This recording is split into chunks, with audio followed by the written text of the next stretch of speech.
ஜெய் சாய்ராம் எங்கள் ஸ்ரீ சாய்ராம். ஓம் சாய்ராம். சாய் அன்பர்களுக்கு என் பணிவான வணக்கங்கள். இன்று பிறந்த நாள் திருமண நாள் கொண்டாடிய அனைவருக்கும் நம் சாயப்பாவின் பரிபூரணமான ஆசீர்வாதங்கள் கிடைக்கட்டும். நாம் 48 நாட்கள் ஸ்ரீ சாய்நாத ஸ்தவன மஞ்சரி பாராயணம் செய்து வருகிறோம். இந்த 48 நாட்கள் முடிவதற்குள் நம் சாயப்பா நம் அனைவருடைய பிரார்த்தனைகளையும் நிச்சயமாக நிறைவேற்றி தருவார். அவருடைய அருளும் அனுகிரகமும் ஆசீர்வாதங்களும் இதை படிக்கும் கேட்கும் அனைவருக்கும் பரிபூரணமாக கிடைக்க வேண்டும் என்று நான் மனதார பிரார்த்தனை செய்கிறேன். இப்போது நம் அனைவருடைய பிரார்த்தனைகளையும் அவர் மலர் பாதங்களை சமர்ப்பணம் செய்து முழுமையான நம்பிக்கையுடன் பாராயணம் செய்யலாம். ஓம் சாய்ராம். ஸ்ரீ சாய்நாத ஸ்தவன மஞ்சரி. ஸ்ரீ கணேசனை வணங்குகிறேன். எல்லாவற்றுக்கும் ஆதாரமானவனே மயூரேஸ்வரா, எல்லாவற்றுக்கும் சாட்சியாக விளங்குபவனே, கௌரியின் மகனே, ஓ எண்ணங்களுக்கு எட்டாதவனே, பெருத்த வயிறனே, ஸ்ரீ கணபதி என்னை காப்பாற்று. நீ எல்லா கணங்களுக்கும் முதல்வனும் தலைவனும் ஆவாய். எனவே உன்னை கணேசன் என்பர். எல்லா சாஸ்திரங்களாலும் ஏற்றுக்கொள்ளப்பட்டவன் நீ. ஓ சாரதா, வாக்கின் தெய்வமே, நீ ஒளி வடிவமாக பிறக்கும் பதங்களின் தலைவி. உன்னுடைய இருப்பினால் தான் உலகத்தில் எல்லா நிகழ்ச்சிகளும் நடக்கின்றன. நீ எழுத்தாளர்களின் தேவதை. நீ எப்பொழுதும் தேசத்தின் அணிகலனாக விளங்குகிறாய். உனது எல்லையற்ற சக்தி எல்லாவற்றிலும் விளங்குகிறது. ஓ ஜெகதம்பா, உன்னை வணங்குகிறேன். ஓ பூர்ண பிரம்மா, தெய்வீக தோற்றத்தின் மிக உயர்ந்த இறுதி நிலையில் உள்ளவனே, மகான்களுக்கு பிரியமானவனே, குணங்களோடு கூடிய உருவம் எடுத்தவனே, பண்டரிராயா, கருணை கடலே, எல்லையற்ற கருணை உடையவனே, பாண்டுரங்கா, ஓ நரஹரி, நீ எல்லாவற்றையும் சூத்திரதாரி, எல்லாவற்றையும் ஆட்டுவிக்கும் கயிற்றை தாங்கியவன். நீ ஜகமெங்கும் வியாபித்துள்ளாய். எல்லா சாஸ்திரங்களும் உன்னுடைய உண்மையான உருவத்தை பற்றி ஆராய்ச்சி செய்கின்றன. வெறும் புத்தக அறிவு மட்டுமே பெற்றவர்களுக்கு நீ காணப்படுவதில்லை. ஓ சக்கரபாணி, அத்தகைய அறிவிலிகள் யாவரும் வெறும் வாத பிரதிவாதங்களிலேயே உழல்கிறார்கள். மகான்கள் மட்டுமே உன்னை அறிகிறார்கள். மற்றவர்கள் குழப்பத்தில் மூழ்கியவர்களாக மயங்கியவர்களாக உள்ளார்கள். உனக்கு பக்தியோடு கூடிய எனது நமஸ்காரத்தை சமர்ப்பிக்கின்றேன். ஓ 5 முகங்களை உடையவனே, சங்கரா, மனித மண்டை ஓடுகளாலான மாலை அணிந்தவனே, நீல நிறமுடைய கழுத்தனே, திகம்பரா, ஓங்கார ரூபா, பசுபதி, எவருடைய உதடுகளில் உனது நாமம் விளங்குகிறதோ அவர்களது துன்பங்கள் உடனடியாக விலகிவிடும். ஓ தூர்ஜடி, உன் நாமத்தின் மகிமை அத்தகையது. உனது பாதங்களை வணங்கி நான் இந்த துதியை எழுத முற்படுகின்றேன். நீலகண்டா, இதற்கு உனது முழுமையான உதவியை எல்லா விதத்திலும் எனக்கு அளிப்பாய். இப்போது அப்தி மகரிஷியின் குமாரனான தத்தரையும், லக்ஷ்மி தேவியின் குலதெய்வமான விஷ்ணுவையும், ஸ்ரீ துகாராம் முதலான எல்லா மகான்களையும், பின்னர் பக்தர்கள் அனைவரையும் வணங்குகிறேன். சாய்நாதா, உமக்கு வெற்றி உண்டாகுக. பாவிகளை உய்விப்பவரே, அருள் நிறைந்தவரே, இப்பொழுது உமது பாதத்தில் எனது சிரத்தை வைக்கின்றேன். எனக்கு பயமற்ற நிலையில் உமது பாதுகாப்பை கொடும். நீ பூரணமான பிரம்மஸ்வரூபம், சுகங்களின் இருப்பிடம், மனிதர்களில் சிறந்தவனே, நீயே விஷ்ணு. எவருடைய பாதி உடலாக உமாதேவி இருக்கிறாளோ அந்த காமனை எடுத்த சிவனும் நீயே. நீ மனித உருவெடுத்த பரமேஸ்வரன். நீ ஞான வானத்தின் கதிரவன். நீ கருணை கடல். நீ பிறப்பிறப்பாகிய பிணிக்கு மருந்து. நீ ஏழை எளியவர்களின் சிந்தாமணி. நீ உனது பக்தர்களை தூய்மைப்படுத்தும் கங்கா நதி. சம்சார கடலில் மூழ்குபவர்களுக்கு நீ ஓடம், அஞ்சுபவர்களுக்கு புகலிடம் நீ. இந்த பிரபஞ்சத்தின் மூல காரணமாக எந்த பரிசுத்தமான சைதன்யம் விளங்குகிறதோ ஓ கருணை கடலே, அது நீயே. இந்த பிரபஞ்சம் உனது ஒரு விளையாட்டு. நீர் பிறவியற்றவர், உமக்கு இறப்பும் இல்லை. நன்கு ஆழ்ந்து விசாரித்து பார்த்து இறுதியில் அடையப்பட்ட முடிவு இது. பிறப்பு இறப்பு இவை இரண்டும் அஞ்ஞானத்தினால் தோன்றியவை. ஓ மகாராஜா, நீர் அவை இரண்டு நின்றும் கொஞ்சம் கூட பற்றற்றவராக உள்ளீர்.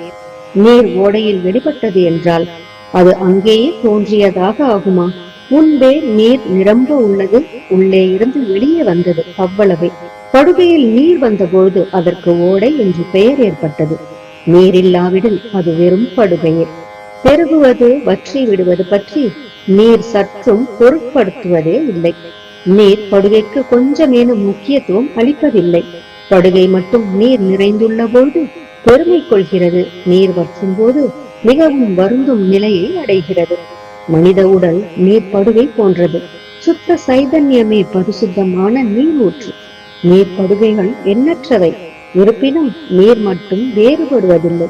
பிறப்பற்றவரான அருட்கடலே, உமது வஜ்ராயுதம் என் அஞ்ஞானமாகிய மலையை அழிக்கட்டும் என்று வேண்டுகிறேன். இத்தகைய எண்ணற்ற தோற்றங்கள் இதுவரை பூமியில் ஏற்பட்டுள்ளன, இப்போதும் இருந்து வருகின்றன, கால பிரம்மத்தில் இனிமேலும் ஏற்பட போகின்றன.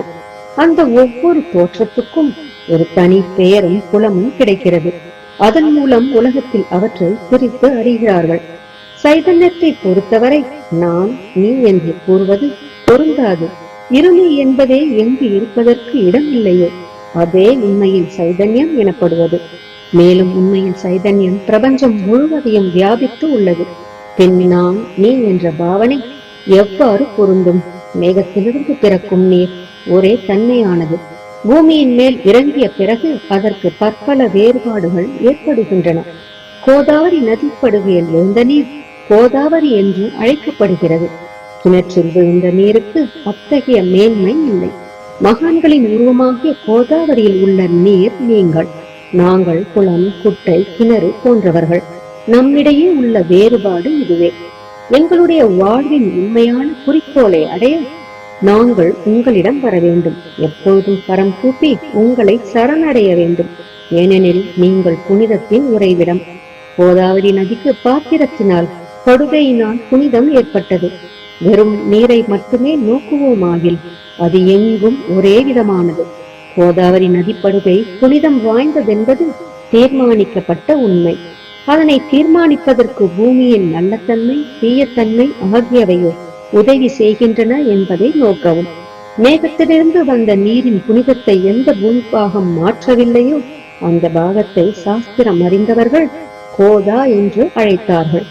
மற்ற இடங்களில் விழுந்த நீர் அந்தந்த மண்ணின் குணத்தை ஏற்றுக்கொண்டது. தோற்றத்தின் போது இனிமையாய் இருந்த நீர் அசுத்தமாகவும் கசப்பாகவும் உப்பாகவும் ஆயிற்று. அவ்வாறே ஓ குருநாதா, எந்த சரீரத்தில் 6 வைரிகளின் மாசு ஏற்படவில்லையோ அந்த புனிதமான சரீரத்துக்கு மகான் என்ற பெயர் பொருந்தும். எனவே மேன்மையும் புனிதமும் பொருந்திய மகான்களை அந்த கோதாவரி என்று கூறுகிறேன். எல்லா ஜீவர்களிலும் உங்களது தகுதி மிக சிறந்ததாக உள்ளது. பிரபஞ்சத்தின் ஆரம்ப காலத்திலிருந்தே கோதாவரி ஏற்பட்டு உள்ளது. நீரும் முழுமையாக நிரம்பி உள்ளது. இன்று வரை அதற்கு குறைவு ஏற்படவில்லை. ராவணனுடைய வயிறு கோதாவரியின் கரைக்கு வந்தபோது இருந்த அதே நீர் இன்று வரை எவ்வாறு இருக்கும் என்று பாருங்கள். படுகை மட்டும் அதே. நீர் கடலை அடைந்தது. நீர் படுகையின் புனிதத்தன்மை மட்டும் இன்று வரை நிரந்தரமாக உள்ளது. ஒவ்வொரு ஆண்டும் பழைய நீர் சென்று புதிய நீர் படுகையிலேயே வருகிறது. பாபா, அதே நியாயம் உங்களுக்கும் பொருந்தும். ஒவ்வொரு நூற்றாண்டும் ஓர் ஆண்டை போலவும் அந்த நூற்றாண்டில் தோன்றிய சாதுக்கள் நீரை போலவும் அவர்களும் மிக பெரிய மகான்கள் அலைகள் போலவும் உவமிக்கப்படுகிறார்கள். இந்த மகான்களின் உருவமாகிய கோதாவரியில் முதலாண்டில் சனதர், சனகர், சனந்தனர் முதலியோரின் வெள்ளம் ஏற்பட்டது. பின்னர் நாரதர், குந்துரு, பிரகலாதன், பலிராஜா, சபரி, அங்கதன், வாயுகுமாரன், விதுரர், கோபர்களும் கோபிகைகளும் தோன்றினர். இவ்வாறு இன்று வரை ஒவ்வொரு நூற்றாண்டிலும் ஒன்றன் பின் ஒன்றாக மகான்களின் வெள்ளம் ஏற்பட்டு வந்துள்ளது. நான் அதனை வர்ணிப்பதற்கு இயலாதவனாக உள்ளேன். ஓ சாய்நாதா, இந்த நிகழும் நூற்றாண்டில் மகான்களின் தோற்றமாகிய கோதாவரியில் நிச்சயமாக உமது வெள்ளம் வந்துள்ளது. எனவே உமது திவ்ய சரணாரவிந்தங்களுக்கு வந்தனை செய்கிறேன். மகாராஜா, எனது துர்குணங்களை கொஞ்சம் கூட பொருட்படுத்த வேண்டாம். நான் ஏழை, எளியவன், அஞ்ஞானி, பாவிகளுக்குள்ளே தலை சிறந்தவன், எல்லா துர்குணங்களும் பொருந்தியவன். ஆனால் என்னை நிராகரிக்க வேண்டாம். பரிசக்கல் இரும்பினுடைய துறைகளை பொருட்படுத்துவதில்லை. கோதாவரி நதி தன்னை அடைந்த கிராமத்து சிறு ஓடைகளை திருப்பி அனுப்புவதில்லை. உங்களுடைய அருள் நோக்கை செலுத்தி என்னிடமுள்ள எல்லா தீய குணங்களையும் விரைவாக அழித்து விடுங்கள். அடியனுடைய வேண்டுதல் இதுவே. பரிசக்கல்லின் தொடர்பு ஏற்பட்டும் இரும்பின் இரும்பு தன்மை அழிக்கப்படாவிட்டால் குருநாதா, அது பரிசக்கல்லின் பெருமைக்கு இழுக்கு. என்னை பாவியாகவே இருக்கும்படி வைக்காதீர். தாங்கள் தாழ்வும் அடைய வேண்டாம். நீங்கள் பரிசக்கல். நான் இருந்து எனது அவமானம் உமதே என்பதை பாருங்கள்.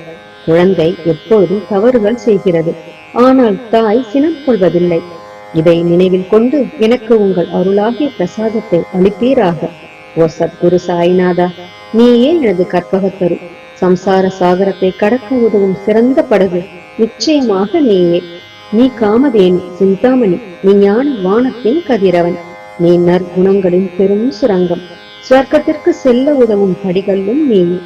ஓ புண்ணியங்களின் இருப்பிடமே, சுத்திகரிப்பவரில் சிறந்தவரே, ஓ சாந்தமூர்த்தி, ஆனந்தத்தின் உறைவிடமே, பிரம்மஸ்வரூபா, பரிபூரணனே, வேறுபாடு அற்றவனே, ஞான கடலே, ஓ ஞானத்தின் உருவமே, மனிதர்களில் சிறந்தவனே, பொறுமை சாந்தி ஆகியவற்றின் உறைவிடமே, பக்தர்களின் இளைப்பாறும் இடமே, என்பால் மகிழ்வு நிறைந்த உன் அருள் நோக்கை செலுத்து. சத்குரு மச்சேந்திரரும் நீயே, மகாத்மா ஜாலந்தரரும் நீயே, நீயே நிவృத்திநாதரும் ஞானேஸ்வரரும் ஆவாய். கபீர், ஷேக் முகமது, இயேசுநாதர் ஆகியோரும் நீயே. நீயே போதலாவும் சாவத்தாமாலியும், உண்மையில் ராமதாசரும் நீயே. சாயிநாதா, நீயே துகாராம், சகாராம் மகாராஜும் மாணிக்க பிரபுவும் நீயே. உமது இந்த அவதாரம் உண்மையில் அறிய முடியாத விதமாக உள்ளது. தங்களுடைய ஜாதியை பற்றி எவரும் அறிந்து கொள்ளும்படி தாங்கள் விடவில்லை. சிலர் உங்களை முஸ்லிம் என்கின்றனர், சிலர் அந்தனர் என்கின்றனர். கிருஷ்ணனுக்கு சமமான லீலைகளை தாங்கள் செய்கிறீர்கள். ஸ்ரீ கிருஷ்ணனை பார்த்து பலரும் பலவிதமாக பேசினர். சிலர் எதுவளுக்கு அரிய ஆபரணம் என்றனர், சிலர் இடையன் என்றனர். யசோதை மென்மையான குழந்தை என்றாள், கம்சன் மகா காலன் என்றான், உத்தவர் அன்பு வடிவானவன் என்றார், அர்ஜுனன் பூர்ண ஞானி என்றான். அவ்வாறு தங்களை பற்றியும் தத்தமது மனதில் நிச்சயப்படுத்தியதற்கு தக்கபடி அவரவர்கள் அழைக்கின்றனர். மசூதி உங்களது இருப்பிடம், உமது காதுகள் குத்தி இருக்கப்படவில்லை. உங்களது பாதியா சடங்கையும் பார்த்துவிட்டு உங்களை முஸ்லிம் என்று கூறுவது பொருத்தமாகவே உள்ளது. அவ்வாறே கருணை வடிவான உமது அக்னி வழிபாட்டை பார்த்து நீங்கள் இந்துதான் என்று எங்கள் மனதில் நிச்சயம் ஏற்பட்டது. ஆனால் வெளி விவகாரங்களில் உள்ள இத்தகைய வேறுபாடுகளை தர்க்கவாதிகளே விரும்புவார்கள். உண்மையான ஞானத்தில் ஆர்வமுள்ள பக்தர்கள் அவற்றுக்கு முக்கியத்துவம் அளிக்க மாட்டார்கள். நீங்கள் பிரம்மத்தின் நிலையில் விளங்குகிறீர்கள். உங்களுக்கு ஜாதியும் கோத்திரமும் இல்லை. நீர் எல்லோருக்கும் குருமூர்த்தியாகவும் ஆதி காரணமாகவும் உள்ளீர். முஸ்லிம் இந்துக்களிடையே பகைமை ஏற்பட்டதால் அவர்களை ஒற்றுமைப்படுத்துவதற்காக மசூதி அக்னி இரண்டையும் ஏற்று பக்தர்களுக்கு உங்கள் லீலையை காட்டினீர்கள். தாங்கள் ஜாதி மதங்களுக்கு அப்பாற்பட்டவர். நீங்கள் பிரம்மமே, உண்மையில் நீங்கள் அது தத்துவமசி. நீங்கள் உண்மையில் தர்க்கங்களுக்கு அப்பாற்பட்டவர். உங்கள் முன்னால் எவ்வளவோ தர்க்க விதர்க்கங்கள் நிகழ்ந்தன. அங்கே எனது சாதாரண மொழிகள் எப்படி ஏற்படும்? ஆனால் உங்களை பார்க்கும்போது என்னால் மௌனமாக இருக்க முடியவில்லை. துதி செய்வதற்கு உலக வழக்கில் பதங்களே சாதனமாக உள்ளன. எனவே உங்கள் அருளாசியுடன் பதங்களால் என்னென்ன வர்ணனைகள் ஏற்படுகின்றனவோ அவற்றை எப்பொழுதும் செய்வேன். மகான்களின் தகுதி கடவுளின் தகுதியை விட வேறுபட்டதும் மிக உயர்ந்ததும் ஆகும். சாதுக்களின் அருகில் எனது உனது என்ற வேறுபாடுகளுக்கு சிறிதேனும் இடமில்லை. இரணிய கசிபுவுக்கும் ராவணனுக்கும் கடவுளை வெறுத்ததன் மூலம் மரணம் ஏற்பட்டது. இத்தகைய சம்பவம் ஒன்று கூட மகான்களின் கரத்தால் நிகழவில்லை. அரசன் கோரிச்சந்தன் ஜாலந்தரரை சாண குவியலில் புதைத்தான். ஆனால் அந்த மகான் மனம் வருந்தவில்லை. மாறாக அந்த அரசனை சம்சார சுழலில் இருந்து விடுவித்து அமரனாக செய்துவிட்டார். இத்தகைய மகான்களின் மேன்மையை எவ்வாறு வர்ணிப்பேன்? மகான்கள் சூரியனை போன்றவர்கள். அவர்களின் கருணை ஒளிமயமானது. மகான்கள் சுகம் தரும் சந்திரனை போன்றவர்கள். அவர்களுடைய அருள் சந்திரனுடைய ஒளி போன்றது. மகான்கள் இதமளிக்கும் கஸ்தூரி போன்றவர்கள். அவர்களின் அருள் அதன் நறுமணம் போன்றது. மகான்கள் ரசம் நிரம்பிய கரும்பு போன்றவர்கள். அவர்களது அருள் அதன் இன்சுவை போன்றது. மகான்கள் நல்லவரிடமும் தீயவரிடமும் ஒரே விதமாக நடந்து கொள்கிறார்கள். மாறாக பாவிகளிடமே எல்லையற்ற அன்பு உள்ளவர்களாக உள்ளார்கள்.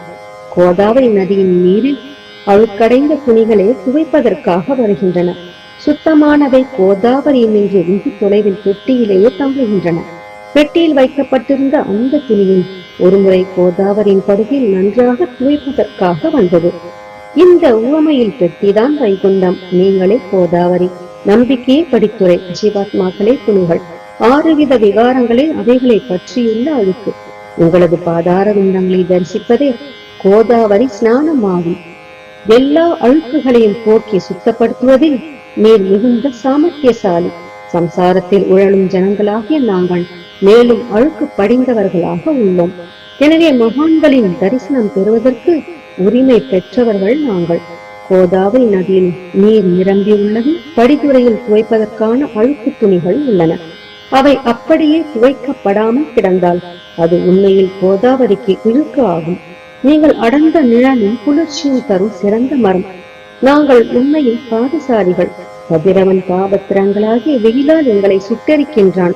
அவனுடைய தாபத்திலிருந்து கருணை கூர்ந்து ஓ குருராயா எங்களை காப்பாற்றும். உங்கள் நல்லருளின் குளிர் நிழல் இவ்வுலகிற்கு அப்பாற்பட்ட தன்மையது. மரத்தின் அடியில் அமர்ந்ததும் ஒருவன் மேலே இருந்து வெயிலை உணர்வானாகில் அந்த மரத்தை எவர் நிழல் தரும் மரம் என்று கூறுவர். உமது அருளின்றி உலகில் நன்மை என்பது ஏற்படுவது இல்லை. தர்மத்தை நிலைநிறுத்துவதற்காக சேஷசாயி அர்ஜுனனுக்கு நண்பனானான். விபீஷணன் சுக்ரீவனுடைய அருளினாலேயே அரசன் ஸ்ரீராமனின் அருகாமையை அடைந்தான். மகான்களின் மூலமாகத்தான் ஸ்ரீஹரி மேன்மை அடைந்தார். எந்த பிரம்மத்தை பற்றி வேதங்களில் கூட வர்ணிக்கப்படவில்லையோ அத்தகைய பிரம்மத்தை உலகத்தில் சகுனமாக செய்து வெட்க வைத்தார்கள் மகான்கள். தாமாஜி என்ற பக்தர் வைகுந்தபதியும் ருக்மணிவரனுமாக இறைவனை ஒரு மகார் தாழ்ந்த குலத்தவனாக உருவெடுக்கும்படி செய்தார். சோகமேளா என்ற பக்தர் ஜெகதாத்மா ஆன இறைவனை தமது எருமைகளின் சவத்தை எடுக்கும்படி செய்தார். மகான்களின் பெருமையை உணர்ந்த ஜெகஜீவனாகிய இறைவன் அவர்களுக்காக தண்ணீரும் சுமந்தான். உண்மையில் மகான்கள் சச்சிதானந்த பிரபுவாகிய இறைவனின் எஜமானர்கள் ஆவார்கள். இப்போது அதிகம் சொல்வதற்கு எனக்கு வரவில்லை. நீயே எங்களுடைய தாயும் தந்தையும். ஓ சத்குரு சாயிநாதா, ஷீரடி கிராமத்தில் வசிப்பவரே, பாபா, உமது லீலைகளின் உண்மையான பொருளை எவரும் அறியவில்லை. அவ்வாறு இருக்க எனது வெற்று வார்த்தைகள் எவ்வாறு அவற்றை விளக்க முடியும் சொல்லுங்கள். ஜீவன்களுக்கு உய்வளிக்கும் பொருட்டு தாங்கள் ஷீரடியில் வந்தீர்கள். அகல்களின் நீரூற்றி விளக்கேற்றி நீங்கள் எரிய வைத்தீர்கள். 7 சான் நீளமுள்ள குறுகிய மரப்பலகையை நீங்கள் படுத்துக் கொள்ளும் கட்டிலாக்கி உங்கள் யோக சாமர்த்தியத்தின் சக்தியை பக்தர்களுக்கு காட்டினீர்கள். அநேக பெண்மணிகளின் மனத்துத்தன்மையை நீக்கி அருளினீர்கள். எத்தனையோ வியாதிகளை உதியின் மூலம் குணப்படுத்தினீர்கள். இவ்வுலக சம்பந்தமான துன்பங்களை நீக்குவது உமக்கு ஒரு பொருட்டே அன்று. யானை ஒன்று இரும்பை ஒரு சுமையாக எவ்வாறு கருதும்? இப்போது குருராயா, இந்த எளியவன் பால் கருணை காட்டுவீராக. நான் உமது பாதங்களை அண்டியுள்ளேன். என்னை திருப்பி அனுப்பி விடாதீர்கள். நீர் அரசருக்கெல்லாம் அரசர், குபேரனுக்கும் குபேரர், வைத்தியர்களுக்கெல்லாம் வைத்தியர். உங்களை விட சிறந்தவர் எவரும் இலர். மற்ற தெய்வங்களை பூஜிப்பதற்கு அதற்கு தகுந்த சிறப்பு உபகரணங்கள் உள்ளன. ஆனால் உன்னை பூஜிப்பதற்கு உலகில் பொருட்களே இல்லை. சூரியனுடைய இல்லத்தில் தீபாவளி பண்டிகை வந்ததென்றால் எப்பேற்பட்ட பொருட்களை கொண்டு அதை கொண்டாடுவோம். சமுத்திரத்தின் தாகத்தை தீர்க்க இப்புவியிடத்தில் நீர் இல்லை. நெருப்பை உஷ்ணப்படுத்த எங்கிருந்து அக்னி கொண்டு வருவது? ஓ ஸ்ரீ சமர்த்தா குருராயா, பூஜைக்குரிய பொருட்கள் யாவும் உண்மையில் உமது ஆத்மாவின் அம்சமாய் உள்ளன. மேற்கூறப்பட்டவை எல்லாம் தத்வருஷ்டியா கூறப்பட்ட பேச்சுக்களே அன்றி என் மனதில் அனுபவத்தால் ஏற்பட்டவை என்று. அனுபவமின்றி கூறப்படும் பதஜாலங்கள் வீணே ஆகும். போகட்டும், உலக வழக்கத்தின்படி உமக்கு நான் பூஜை செய்யலாம் என்றால் அதனை செய்வதற்கு தேவையான திறமை எனக்கு இல்லை எனது குருராயனே. பலவித கற்பனைகள் செய்து உமக்கு பூஜை செய்கிறேன். அருள் மிகுந்தவரே, அடியேனுடைய அத்தகைய பூஜையை ஏற்றுக்கொள்வீராக. இப்போது அன்பு கண்ணீரால் உமது பாதங்களை கழுவுகிறேன். உண்மையான பக்தியாகிய சந்தனத்தை அரைத்து உமக்கு பூசுகிறேன். எனது அழகிய பதங்களாகிய இந்த கவனியை உமக்கு அணிவிக்கின்றேன். பிரேமை என்ற மலராகிய மாலையை உமது கழுத்தில் அணிவிக்கின்றேன். எனது துர்க்குணங்களாகிய தூபத்தை உமக்கு முன்பு எரிய விடுகிறேன். அது மிக தீய பொருளாயினும் அதனின்று தீய வாசனை எழுவதில்லை. சத்குருவுக்கு முன்பு அன்றே வேறு எங்கெங்கு தூபம் எரிய விடப்படுகிறதோ அங்கெல்லாம் தூப பொருளுக்கு ஏற்படும் நிலை வருமாறு. தூபத்திரியத்திற்கு அக்னியின் ஸ்பரிசம் ஏற்பட்ட மாத்திரத்தில் அதனது நறுமணம் என்ற நல்ல குணம் அதனை விட்டு விட்டு சென்று விடுகிறது. உமது எதிரே இதற்கு மாறாக நிகழ்கிறது. தீய தன்மைகள் அக்னியில் எரிந்து விடுகின்றன. உலகம் பார்த்து மகிழும்படி சற்குணம் எவ்வித குறைவுமின்றி தங்கிவிடுகிறது. மனிதனுடைய தீய குணங்கள் யாவும் எரிந்த பின் மனம் மாசற்றதாகிறது. கங்கையிலுள்ள மாசுகள் நீங்கியவுடன் அவள் இயல்பாகவே புனிதமடைகிறாள். மாயை மோகம் என்ற தீபத்தை உனக்கு சுற்றுகிறேன். அதன் மூலம் எனக்கு வைராக்கியம் என்ற ஒளி கிடைக்கும். உனக்கு அமர்வதற்கு சுத்தமான நம்பிக்கை என்ற சிம்மாசனத்தை அளிக்கிறேன். அதனை ஏற்று பக்தி என்ற நைவேத்தியத்தையும் எடுத்துக் கொள்வாயாக. பக்தி நைவேத்தியத்தை நீ உண்டுவிட்டு அதனது ரசத்தை எனக்கு கொடு. ஏனெனில் நான் உனது பச்சிலம் குழந்தை. உனது பாலில் எனக்கு உரிமை உண்டு. எனது மனதை உமக்கு தட்சணையாக அர்ப்பணிக்கின்றேன். அதனால் கர்த்தத்துவம் என்பது எந்த விதத்திலும் என்னிடம் இருக்காது. இப்போது பிரார்த்தனையோடு உனக்கு சாஷ்டாங்க நமஸ்காரம் செய்கிறேன். ஓ புண்ணிய ஸ்லோகா சாய்நாதா, அதனை தாங்கள் ஏற்றுக்கொள்வீராக. பிரார்த்தனாஷ்டகம். சாந்தமான மனமுடையவரே, சிறந்த அறிவுடையவரே, சாய்நாதா, அருள் நிறைந்தவரே, கருணை கடலே, சத்திய ஸ்வரூபமானவரே, மாயையாகிய இருளை அழிப்பவரே, ஜாதி மதங்களுக்கு அப்பாற்பட்டவரே, சாதனையின் முடிவை அடைந்தவரே, எண்ணங்களுக்கு அப்பாற்பட்டவரே, கருணைக்கு உறைவிடமே, ஷீரடி கிராமத்தில் உறைபவரே, ஓ நாதா, என்னை காப்பாற்றும், என்னை காப்பாற்றும். ஞானமாகிய கதிரவனே, ஞானத்தை அளிப்பவரே, எல்லாவித நன்மைகளையும் செய்பவரே, பக்தர்களின் இதயத்தில் உலவும் அன்னமே, உமது பாதங்களை அடைந்தவரை காப்பவரே, சிருஷ்டி செய்யும் பிரம்மா நீ, காக்கும் தெய்வமான லக்ஷ்மியின் கணவன் விஷ்ணுவும் நீயே, உண்மையில் உலகங்களையும் லயமடைய செய்யும் ருத்ரனும் நீயே. நீர் இல்லாத இடம் இவ்வுலகத்தில் எங்கும் இல்லை. சாய்நாதா, நீர் எல்லாம் அறிபவர், எல்லோரின் இதயத்திலும் உறைபவர். எனது எல்லா குற்றங்களையும் மன்னிக்க வேண்டும் என்று வேண்டுகிறேன். பக்தியின்மை, சந்தேகங்கள் போன்ற அலைகளை விரைவில் நீக்குவீராக. நீர் பசு, நான் பச்சிலங்கன்று. நீர் சந்திரன், நான் சந்திரகாந்தக்கல். உங்கள் பாதங்கள் கங்கா நதியின் ஸ்வரூபமானவை. அவற்றை நான் பக்தியோடு வணங்குகிறேன். இப்போது உமது அடைக்கலம் அளிக்கும் அருள்மயமான கரங்களை எனது சிரத்தின் மேல் வைப்பீராக. எனது வருத்தங்களையும் கவலைகளையும் நீக்குவீராக. இந்த கணு தங்கள் பணியாளன். இந்த பிரகாசகத்தை கூறி நான் சாஷ்டாங்க நமஸ்காரம் செய்கிறேன். எனது பாவங்களையும் துன்பங்களையும் ஏழ்மையையும் உடனடியாக நீக்குவீராக. நீர் பசு, நான் கன்று. நீர் தாய், நான் குழந்தை. என் விஷயத்தில் மனதில் கடினம் கொள்ள வேண்டாம். நீர் மலையகிரியில் உள்ள சந்தன மரம், நான் உள்ளடர்ந்த புதர். நீர் புனிதமான கோதாவரி நீர், நான் பெரும் பாவி. ஓ குருநாதா, உமது தரிசனம் ஏற்பட்ட பிறகும் என்னிடத்தில் உள்ள துர்குணம் என்ற மாசு அவ்வாறே தங்கி இருக்குமாகில் உண்மை சந்தனம் என்று எவர் கூறுவர்? கஸ்தூரியின் அண்மையை அடைந்த மண்ணும் உயர்வாக மதிக்கப்படுகிறது. மலர்களின் அண்மையால் நாரும் தலையில் உயர்ந்த இடத்தை பெறுகிறது. மகான்களின் தன்மையும் இத்தகையது. அவர்கள் எந்தெந்த பொருட்களை ஏற்றுக்கொள்கிறார்களோ அவற்றை உயர்ந்த நிலைகளை அடைவிக்கிறார்கள். சிவபெருமான் விபூதி, கோவணம், நந்தி ஆகியவற்றை ஏற்றுக்கொண்டதால் எல்லா திக்குகளிலும் அந்த பொருட்களுக்கு மிகவும் மதிப்பு ஏற்பட்டுள்ளது. இடையர்களை மகிழ்விக்கும் பொருட்டு பிருந்தாவனத்திலும் யமுனை நதி கரையிலும் ஜகத்துக்கெல்லாம் இறைவனானவன் தகிகாலா என்ற விளையாட்டை விளையாடினான். ஞானிகள் அவ்விளையாட்டையும் உயர்வாக மதிக்கிறார்கள். அவ்வாறே நான் புராசாரி ஆயினும் உம்மை அடைந்துள்ளேன். ஓ குருநாதா, எனவே இதை பற்றி உம் உள்ளத்தில் எண்ணி பாரும். ஓ குருராயா, இகத்திலும் பரத்திலும் எந்தெந்த பொருட்களை சுகமென்று என் மனம் சந்தேகமர கருதுகின்றதோ அவற்றையெல்லாம் நிறைவேற்ற வேண்டும். உமது கருணையினால் இவ்வாறு செய்துவிடும். எனது மனதை அடக்கிவிடும். சமுத்திரத்தை இனிமையாக செய்துவிட்டால் பிறகு உப்புத்தன்மையை பற்றிய பயம் இல்லை. சமுத்திரத்தை இனியதாக்கும் சக்தி உண்மையில் உமக்கு உண்டு. எனவே தாஸ்கனுவின் இந்த வேண்டுதலை நிறைவேற்றுவீர். என்னிடம் என்னென்ன குறைகள் உள்ளனவோ அவை அனைத்தும் உமது. சித்தர்களுக்கெல்லாம் அரசனான உமக்கு குறை என்பது பொருந்தாது. இப்போது அதிகமாக சொல்வது எதற்காக? நீரே எனக்கு ஆதாரம். தாயினுடைய இடுப்பில் உள்ள குழந்தை இயல்பாகவே பயமற்று இருக்கிறது. ஓ மகாராஜா, இந்த துதியை எவரவர்கள் அன்புடன் படிக்கிறார்களோ கேட்கிறார்களோ அவரவர்களுடைய விருப்பங்களை நிறைவேற்றுவீர். இந்த துதியை படிப்பவர்களின் கேட்பவர்களின் 3 வித தாபங்களும் ஓர் ஆண்டுக்குள் விலகிவிடும் என்பதே இந்த துதியின் மேல் உமது நிரந்தரமான அருளாசியாக இருக்கட்டும். ஸ்நானம் முதலியவற்றை செய்து சுத்தமாக ஆன பின் உங்கள் மனதில் சுத்தமான பக்தியுடன் தினமும் இந்த துதியை படிக்கவும். இவ்வாறு செய்ய முடியாவிட்டால் ஒவ்வொரு வியாழக்கிழமை அன்றும் மனதில் சத்குரு மூர்த்தியை இருத்தி படிக்கவும். அதுவும் கூட இயலாவிடில் ஏகாதசி தோறும் அதன் விளைவுகளை பார்ப்பதற்காக இந்த துதியை படியுங்கள். துதியை படிப்பவர்களுக்கு இறுதி கணத்தில் உயர்ந்த நிலையை குருமூர்த்தி அளிப்பார். நான் சொல்வதை கேட்டுக் கொண்டிருப்பவர்களே, இவ்வுலகியல் ஆசைகளை அவர் விரைவில் நிறைவேற்றுவார். இந்த துதியை பாராயணம் செய்வதால், மீண்டும் மீண்டும் படிப்பதால் முட்டாள்கள் அறிவாளிகள் ஆவார்கள். எவருக்காயினும் வாழ்நாள் குறைவாக இருப்பின் அவர்கள் இதை படிப்பதால் 100 ஆண்டு ஆயுள் உள்ளவர்கள் ஆவார்கள்.